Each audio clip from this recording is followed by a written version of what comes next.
Įsivaizduokite, kad sutrinate negyvą pelę iki pastos konsistencijos ir ją tepate ant skaudančio danties. Arba sumaišote išmatą su medumi ir tepate ant žaizdos. Skamba šlykščiai, tačiau tai nėra tik išgalvoto šlykščio siaubo istorijos. Tai tikri senoviniai gydymo būdai prieš šimtmečius ar net tūkstantmečius užrašyti medicininiuose tekstuose. Nuo egiptietiškos pelių pastos iki romėnų gydymo dėlėmis šiandien nagrinėsime pačius keisčiausius ar net šlykščiausius gydomuosius išradimus.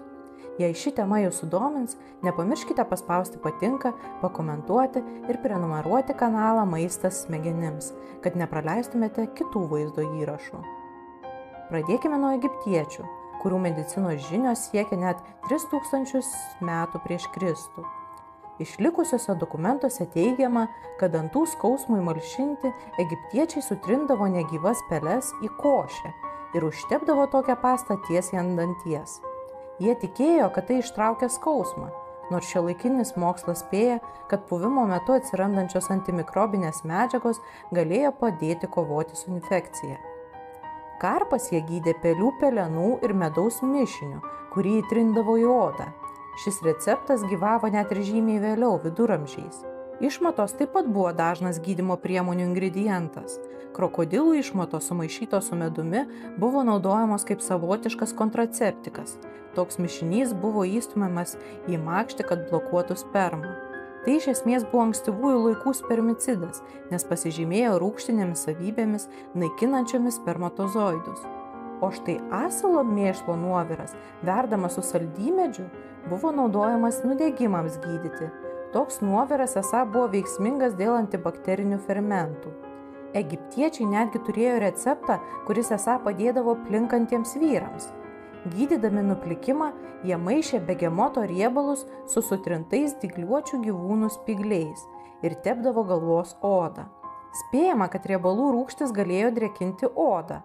Tačiau veiksmingumas tikintis, jog tokiu būdu stebuklingai ataugs išretėję plaukai, yra išties abejotinas. Akių infekcijoms gydyti jie naudodavo medų ir motinos pieną.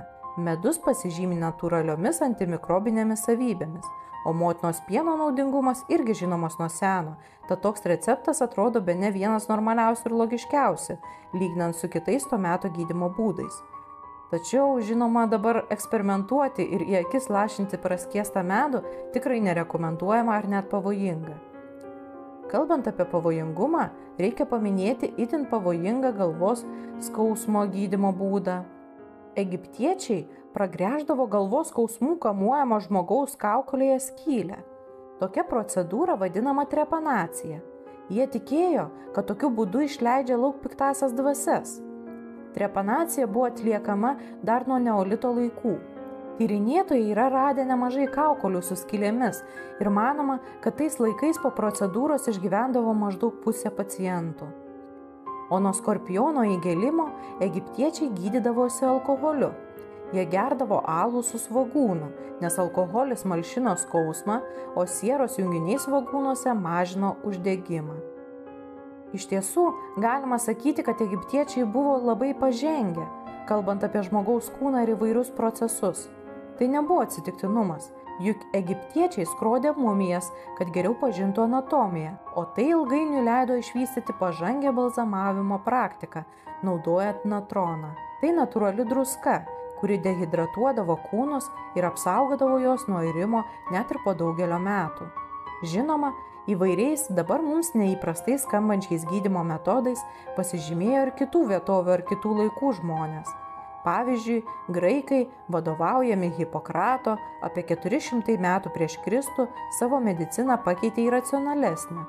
Tačiau ji vis tiek išlaikė nemažai keistų ar net šlykščiai skambančių elementų. Pavyzdžiui, kraujo nuleidimas buvo skirtas vadinamųjų humorų, kraujo, gleivių, tulžies ir juodosios tulžies pusiausvyrai atkurti. Tam naudotos dėlės arba pjūviai, tikint, kad perteklinis kraujas sukelia įvairias ligas, pavyzdžiui, karščiavimą. Galenas Romoje šią praktiką dar labiau išplėtojo, tikėdamas, kad taip atkuriama sveikata. Dėlių seilėse esantis hirudinas veikia kaip antikoaguliantas. Tai yra, jis stabdo kraujo krešėjimą, todėl dėlių terapija padėdavo nuo patinimų. Iš tiesų, dėlių terapija yra praktikuojama iki pačių dienų. Kalbant apie kraują, romėnai tikėjo, kad gladiatorių kraujas gali padėti nuo epilepsijos, nes buvo manoma, kad per kraują perduodama kovotojo jėga. Deja, tokie eksperimentai galėjo tik dar labiau pabloginti situaciją, nes kraują geriantis pacientai rizikavo užsikrėsti infekcijomis. O norėdami apsisaugoti nuo pasiutligės, to meto žmonės iškepdavo užsikrėtusio šuns kepenis ir dėdavo jas ant žaizdos. Tai buvo primityvus būdas prisitaikyti prie ligos, tikint, kad organizmas pats suaktyvins imunitetą pasiutligiai. Jau kalbėjome apie išmatų naudojimą egiptiečių medicinoje, o štai romėnai gydymui naudojo šlapimą. Jiems šlapimas prilygo skalavimo skysčiui, kuris esą veiksmingai gydė burnos opas, taip pat padėjo išlaikyti dantis baltais. Šlapime esantis amoniakas tais laikais veikia kaip dezinfekantas. Angys, nors ir išskiria hemotoksinius nuodus, kurie tirpdo kraujo kūnelius ir sukelia vidinius kraujavimus, romėnų namuose buvo itin svarbios. Jie valgydavo angių mėsą ilgamžiškumui. Gyvatės odos metimas simbolizavo atsinaujinimą, o baltymai galėjo stiprinti imunitetą. Tais laikais pasitaikydavo ir labai skausmingų gydymo būdų. Pavyzdžiui, hemorojus buvo gydomas tiesiog prideginant karšta geležimi. Tai buvo neabejotinai labai skausminga, tačiau efektyvi procedūra. Viduramžiais taip pat buvo išpopuliarėję teriakai.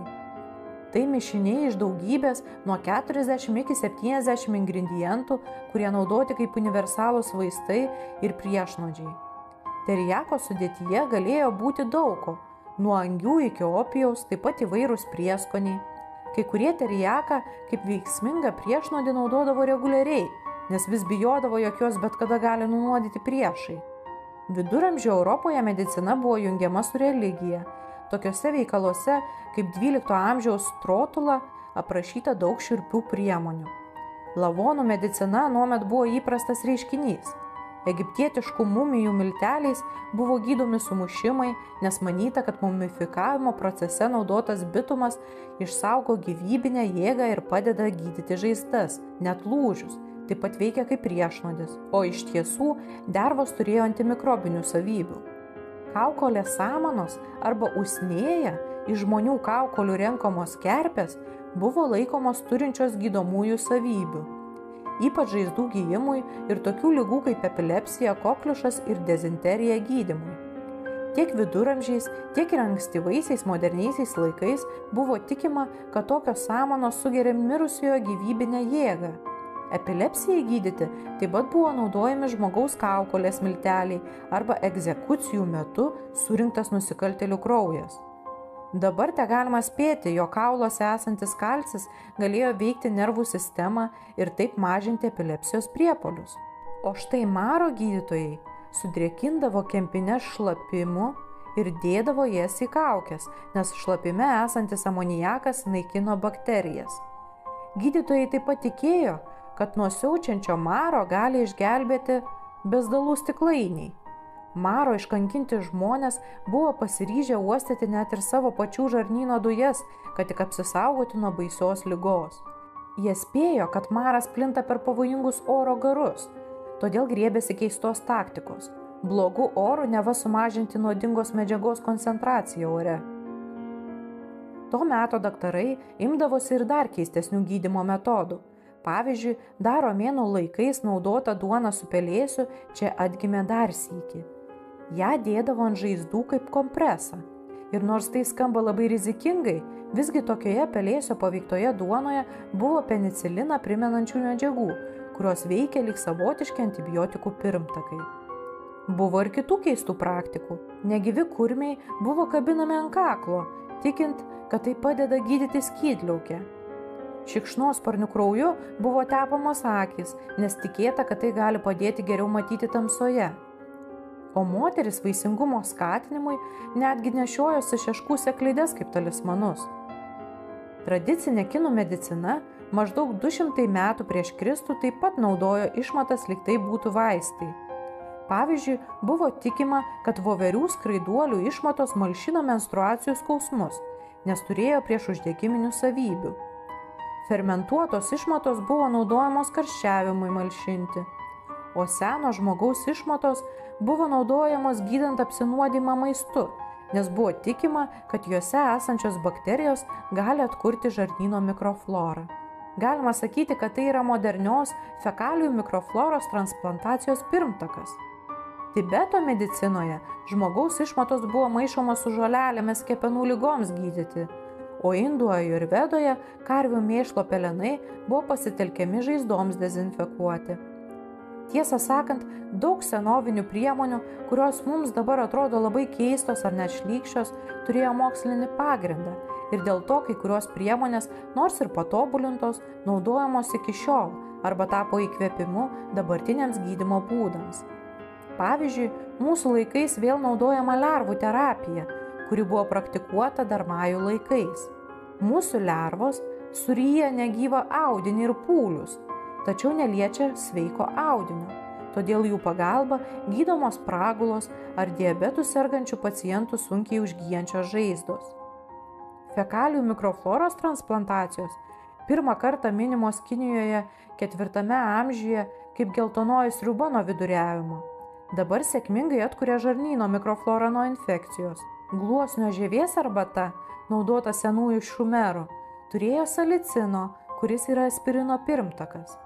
Mesopotamijoje operacijų metu buvo naudojamas iš aguonų pagamintas opijus, o vėliau iš jo atsirado morfinas. Tačiau neįprasti, dažnai šlykščiai skambantis gydymo būdai atspindi senovės žmonių išradingumą, kai turint ribotas žinias bandyta gelbėtis nuo įvairių ligų ir kitų sveikatos problemų. Verta pasidžiaugti, kad mūsų laikų medicina yra smarkiai pažengusi į priekį ir mums nebereikia ant dantų teptis sutrintų pelių ar ant žaizdų dėti mėšlo. Jei jums buvo įdomus šis pasakojimas, nepamirškite paspausti patinka, pakomentuoti ir prenumeruoti kanalą Maistas smegenims. Būkite sveiki ir ačiū, kad žiūrėjote.